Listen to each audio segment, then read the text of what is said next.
پلاؤ یہ منگولوں اور وسط ایشیائی ریاستوں کا پسندیدہ ترین کھانا ہے اور وسط ایشیائی لشکروں اور فاتح حکمرانوں نے اس بہترین ڈش کو بر صغیر میں متعارف کروایا۔ کیونکہ بر صغیر میں ہندو اکثریت میں تھے تو گوشت یہاں کم کھایا جاتا تھا، بس سبزیوں اور دالوں کو بے شمار ترکیبوں سے بنایا جاتا تھا اور کھایا جاتا تھا، مگر مسلم فاتح حکمرانوں نے پرندوں اور حلال جانوروں کے گوشت کے لاتعداد کھانے بر صغیر میں متعارف کروائے۔ پلاؤ ان میں سر فہرست تھا اور آج بھی ہے۔ پلاؤ اور بریانی دونوں ہی پلاؤ کی ہی ایک شکل ہے، مگر دلی اور لکھنؤ کے لوگوں کی روایتی مقابلہ بازی کرنے کی روایت نے پلاؤ کو ایک نیا نام بریانی دیا۔ پلاؤ اور بریانی میں اجزائے ترکیبی میں کوئی زیادہ فرق نہیں ہے۔ دلی والے گوشت چاولوں سے کچھ کم ڈالتے ہیں، مثلا 2 کلو چاول میں 1.5 کلو گوشت ڈالا جاتا ہے اور گوشت اور سارے مسالہ جات کو سالن کی طرح بنا کر پانی ڈال کر براہ راست چاول ڈال کر پکایا جاتا ہے، جبکہ لکھنؤ والے گوشت کی مقدار چاولوں کی مقدار کے برابر یا کچھ زیادہ رکھتے ہیں۔ گوشت کو مسالہ جات میں پکا کر چاول الگ ابالتے ہیں اور پھر ایک تہہ سفید ابلے چاولوں کی اور ایک تہہ سالن کی 2 سے 3 تہیں بنا کر چاولوں کو دم دیا جاتا ہے۔ پلاؤ اور بریانی کے ویسے تو بہت سارے طریقے ہیں بنانے کے، ہر خطے اور علاقے کی ان میں سے چند کے بارے میں مختصر معلومات مندرجہ ذیل ہیں۔ افغانی پلاؤ، افغانی کالے چنے اور ڈرائی فروٹس ڈال کر پلاؤ بناتے ہیں۔ عرب اقوام کا پلاؤ، عرب لوگ بریانی اور پلاؤ کی ترکیب کا مکسچر کر کے پلاؤ بناتے ہیں۔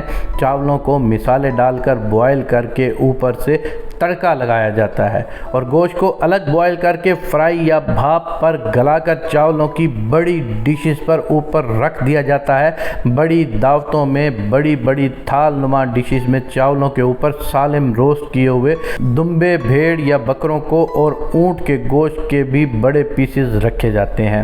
حلال چوپاؤں کے علاوہ تمام مسلم ممالک میں حلال پرندوں کے گوشت کو پلاؤ بنانے میں شوق سے پکایا اور کھایا جاتا ہے، جن میں مرغابیاں، بطخوں، تیتر، بٹیروں کا گوشت سالن اور پلاؤ میں رغبت سے پکایا اور کھایا جاتا ہے۔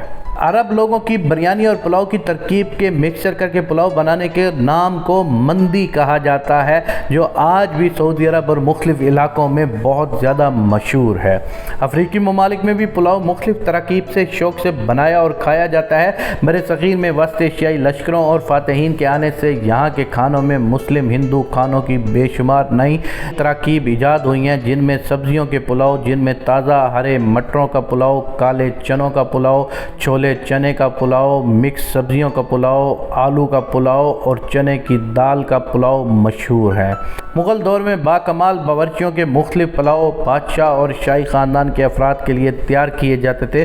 گوشت کو پیس کر پکا کر گولیاں بنا کر ان پر چاندی کے ورق اس طرح لپیٹے جاتے تھے اور چاولوں میں شامل کیے جاتے تھے تو ایسا لگتا تھا کہ چاندی کے موتیوں کا پلاؤ ہے۔ اسی طرح مچھلی پلاؤ میں مچھلی کو ابال کر اس میں مسالے شامل کر کے مچھلی کے گوشت کو مچھلی کی شکل میں بھاپ پر پکا کر اور لائٹ فرائی کر کے اسے مسالے والے چاولوں پر اس طرح سیٹ کیا جاتا ہے کہ لگتا ہے کہ چھوٹی چھوٹی مچھلیاں چاولوں پر تیر رہی ہیں۔ اس کے علاوہ چھوٹی مچھلیاں مسالے میں میرینیٹ کر کے فرائی کر کے چاولوں پر رکھ کر پیش کی جاتی ہیں۔ گلدستہ پلاؤ، اس پلاؤ میں گوشت کو باریک پیس کر مسالے ملا کر بھاپ پر پکایا جاتا ہے، پھر زعفران، زردے اور دیگر کھانوں کے رنگوں سے بھاپ کیے گوشت کے پھولوں کے چھوٹے چھوٹے گلدستے اور پتے بنا کر چاولوں پر سجا کر پیش کیے جاتے تھے۔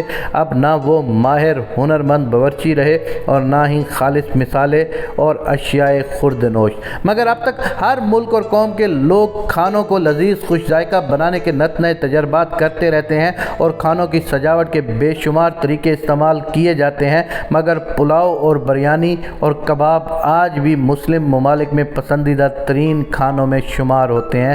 رب العالمین کی بے شمار نعمتوں میں سے اچھا کھانا اور اسے بہتر انداز میں پکانا اور کھانا اور سب سے بہترین انداز میں پیش کرنا ایک بہت بڑی نعمت ہے۔ الحمدللہ رب العالمین۔